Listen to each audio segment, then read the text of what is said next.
prepper. Alors aujourd'hui, petite vidéo, je vais vous montrer comment récupérer l'aloe vera. En fait, on le récupère sur la plante, ça, tout simplement. Il faut couper le petit bout ici, là, tout propre. Ça va faire tout jaune au début, c'est une toxine. Donc en fait, il faut bien le rincer. Ça s'appelle l'aloïne, la toxine qui sort en fait. Et il faut bien le rincer parce qu'il ne faut pas que ça soit en contact après avec l'aloe vera qui est à l'intérieur. Donc elle est comme ça. Et à la fin, une fois qu'on a tout coupé, voilà, ça ressort comme ça. Alors, bien sûr, c'est tout visqueux, ça doit donner un gel à la sortie. Donc là, en fait, il suffit tout simplement, je vais vous montrer, de couper les épines sur le côté. Là, donc on le met à plat comme ça. Il faut couper, hop, comme ça. Tac. Et à chaque fois que vous coupez, en fait, ça va dégager de l'aloïne. Donc il faut le mettre sous l'eau pour le rincer, comme ça. Hop. Voilà. Bien rincé, voilà. Donc à quoi sert l'aloe vera? Ben, beaucoup de choses. Vous pouvez vous faire des masques avec, que ce soit pour les cheveux, pour le visage. C'est rafraîchissant. Vous pouvez le garder au frigo. Vous pouvez également le congeler. Vous le mettez sous forme de glaçon, vous le congelez. Vous pouvez le garder des mois et des mois. Et c'est super intéressant, il y a plein de bienfaits. C'est bien aussi pour la digestion, ça peut se manger aussi en smoothie. Donc l'aloe vera, c'est intéressant et c'est bien de le faire soi-même à la maison. Ça évite qu'il y ait des additifs quand on l'achète. Et là au moins c'est bio. Donc je l'ai récupéré de ma plante qui a dans mon salon, tout simplement. Vous voyez, hein, on a tout retiré. Il faut retirer toutes les impuretés. Et une fois qu'on l'a coupé, comme ceci là, voilà, comme ça. Je vais retirer là, il y a encore un peu de verre. Tac.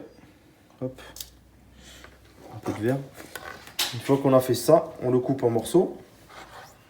Comme ça. Voilà. Faire des cubes.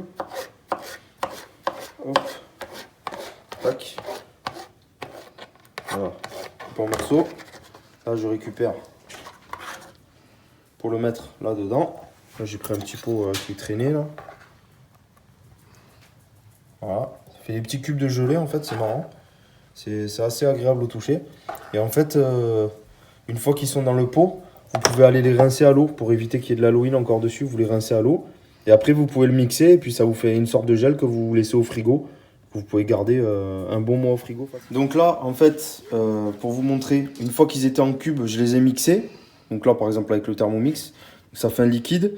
Il y a quand même des petits dépôts. Donc si on veut que ça soit vraiment lisse, on prend un petit filtre comme ça là. Et on fait glisser dedans. Voilà, ça coule tout doucement. Et au moins vous enlevez les petites impuretés. Des fois quand on coupe le verre, des fois il en reste un petit peu. Et ça, il faut éviter que ça soit sur la peau. Donc là, voilà, je vais laisser comme ça, là ça va couler. Hop. Une petite cuillère. Voilà, ça va enlever les trucs vraiment trop gélatineux là. Donc ça coule hyper doucement parce que c'est du gel, hein, c'est pas du liquide comme de l'eau quoi. Comme ça on enlève vraiment les merdes et après c'est tout liquide. Et vous mettez ça sur le visage, une fois que c'est au frigo là, après vous mettez ça sur le visage, c'est frais. Ça fait du bien, c'est tonifiant, c'est antioxydant, c'est vraiment super. Alors c'est vrai que ça fait un peu chaîne cosmétique, hein, j'en suis conscient. J'en suis conscient, ça fait vraiment cosmétique. Vous inquiétez pas, je vais pas vous faire des vidéos sur du make-up. Mais c'est vraiment, voilà, je pense que c'est... quand on est dans l'autonomie, on s'intéresse à toutes les plantes. Et c'est vrai que l'aloe vera, j'en entends jamais parler sur YouTube. C'est une plante normalement, qui reste en intérieur, qu'il faut très peu arroser. Donc en fait, on s'en occupe quasiment pas. Elle a pas besoin de beaucoup de lumière non plus. Et en fait, c'est une plante qui, selon moi, est très résiliente. Donc ça va bien avec notre état d'esprit. Ça va bien avec notre état d'esprit. Donc je pense que c'était intéressant que je vous montre ça. Comme je vous ai dit, ça se conserve bien. Et c'est très intéressant de le mettre sur la peau du visage. On peut faire des soins aussi avec les cheveux. On peut le mélanger également avec du miel. Alors forcément, il faut prendre du bon miel, hein, pas du miel avec des additifs ou des merdes à l'intérieur. Mais avec du miel, vous pouvez vous faire des masques pour les cheveux, etc. C'est super intéressant. Et voilà. Et puis également pour les coups de soleil. Ça apaise, en fait, c'est excellent pour les brûlures. Bon, vous l'aurez compris, c'est intéressant pour beaucoup de choses, mais c'est vrai que les brûlures, c'est super top. On était allé en vacances avec ma femme on était allé en vacances avec ma femme il y a quoi, il y a 2 ans de ça, en République dominicaine. Et en fait, on faisait du cheval. Et puis elle s'est blessée au niveau de la jambe. Elle s'est accrochée à un arbre. Elle s'est fait une petite brûlure sur la jambe. Et en fait, le gars qui nous accompagnait là-bas, qui s'appelait Christian, c'était un gars de là-bas, super gentil. Bah, il a cassé tout simplement une tige d'aloe vera. Il a enlevé l'aloïne, comme je vous ai dit, là, le truc jaune, là, qui est une toxine, hein. Il l'a enlevé, puis il lui a mis tout simplement sur sa peau. Il a mis un petit peu de gel comme ça sur sa peau.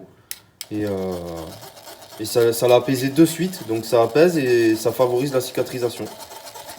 Donc c'est top. Et également ça anesthésie. C'est pour ça que ça apaise en fait.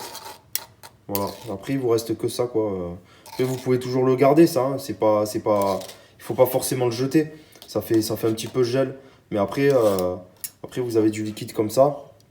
Et là c'est top, vous pouvez le mélanger avec plein d'autres choses. Voilà. Là comme ça c'est de l'aloe vera pardon, 100% pur. Voilà. Au moins vous avez vu. Voilà, n'hésitez pas à vous abonner si c'est pas déjà fait. Allez, ciao les preppers.